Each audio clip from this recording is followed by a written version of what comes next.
ఎంత ఘోరం అంటే ఇది రేవంత్ రెడ్డి పరిపాలన ప్రజాస్వామ్యం అంటేనే ఘోరంగా తయారైంది.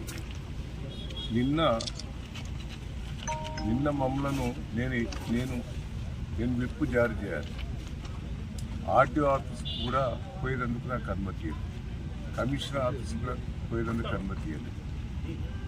అదే అమెరికాకు సంబంధించిన సిటిజన్షిప్ ఉన్న ఝాన్సీ గారిని ఆర్టీఓ ఆఫీస్ పోయింది, కమిషనర్ ఆఫీస్ పోయింది, మున్సిపాలిటీలో వాళ్ళ దగ్గర కూడా పోయి ఒక్కొక్కరికి ₹1 ఇస్తాం, ₹2 ఇస్తామంటే మా వాళ్ళు ఎవరు కూడా అమ్ముకోలేదు.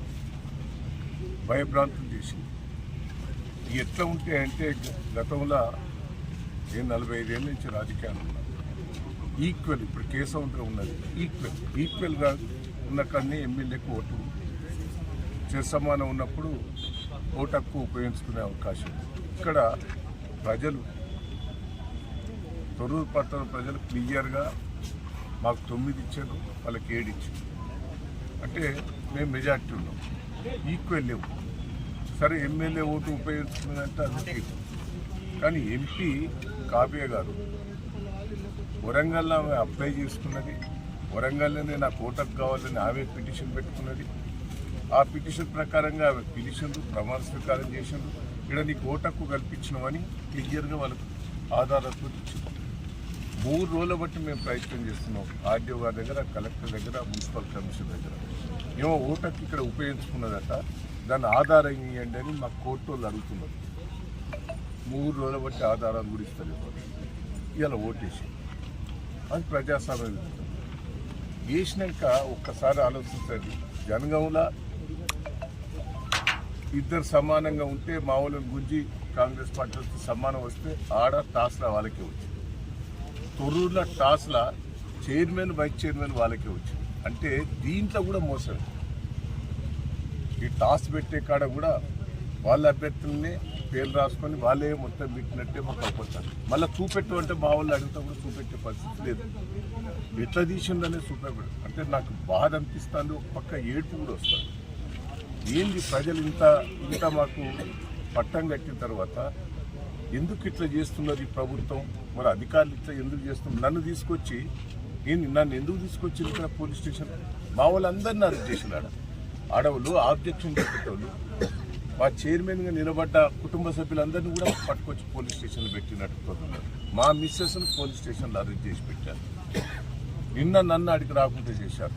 నేను తొర్రూరులో నాకు ఇల్లు ఉన్నది, తొర్రూరులో నాకు ఆఫీస్ ఉన్నది. నేను ఎప్పుడు తొర్రూరులో పండుకుంటుంది. మరి నా తొర్రూరులో ఆఫీసులో నన్ను ఉంటానంటే కూడా నుంచి తీసుకొచ్చి ఇక్కడ పెట్టారు.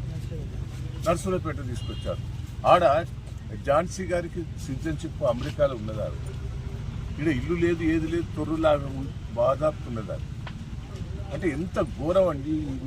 45 ఏళ్ళ రాజకీయాలలో ఇంత మోసం, ఇంత దగ నేను ఎప్పుడు కూడా రాజశేఖర్ రెడ్డి పీరియడ్లో కూడా ఇట్లా ప్రజాస్వామ్య విరుద్ధంగా ఎప్పుడు కూడా చేయలేదు. కానీ ఇప్పుడు ఎందుకో ప్రజాస్వామ్య విరుద్ధంగా నాకు రాజకీయాలలో ఈ కక్ష సాధింపులు చేయటం వల్ల రాజకీయాల్లో ఉండాలన్నా తప్పవన్నా ఏంది ఇంత గోస? ఏందండి? ప్రజలు నాకు పట్టం కట్టారు. సర్పంచ్ ఎన్నికలలో మెజార్టీ సీట్లు ఇచ్చారు. నేను 46,000తో ఓడిపోతే నాకు 2,000 లీడ్ ఇచ్చిండ్రు సర్పంచ్ ఎన్నికలు. పెద్ద గ్రామ పంచాయతీలని నన్నే గెలిపించారు. ఇవాళ మున్సిపాలిటీ కూడా మెజార్టీ వచ్చింది. ఇంత ప్రజాస్వామ్యంగా వచ్చిన దాన్ని ఇంత దౌర్జన్యంగా చేస్తాం. నాకైతే బాధ ఉన్నది, నాకు ఏడుపు వస్తున్నది. అసలు రాజకీయాల్లో ఉండాలన్నా, రాజకీయాల నుంచి తప్పుకోవాలన్నా అనిపిస్తుంది. నాకైతే ఇంత గోస, ఇంత ప్రజాస్వామ్య విరుద్ధంగా చేస్తుంటే ప్రజలు పాపం సంతోషంగా ఉన్నారు. కార్యకర్తలు కూడా రాత్రింబోలు కష్టపడరండి. మా కార్యకర్తల కష్టం చూస్తే నాకు బాధ అనిపిస్తారు. ప్రజలైతే కార్యకర్తలు 2 రోజుల బట్టి భోజనం లేకుండా 10,000 మంది కార్యకర్తలు వచ్చి రాత్రింబోలు కష్టపడ్డట్టు నా కోసం నేను ఏం చెప్పాలి, ఏంటైనా చెప్పాలి? ఎట్లా ఇంత విరుద్ధంగా చేస్తా అంటే రాజకీయాలలో నేను ఉండాలన్నా పోవాలన్నా నాకైతే బాధ ఉంటుంది. దయచేసి ఏంది దౌర్జన్యం? పోలీసు వాళ్ళు కూడా దయచేసి ఇట్లా చేయటం కూడా మంచిది కాదు. కేసీఆర్ని చూస్తే ఒక పక్క అభిమానం, దయానంద్ చూస్తే అభిమానం ప్రజలు.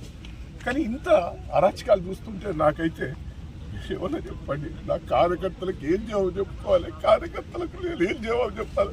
పాపం తెగించి పనిచేసేది ఈ రోజులు. జై తెలంగాణ, జై తెలంగాణ, జై తెలంగాణ.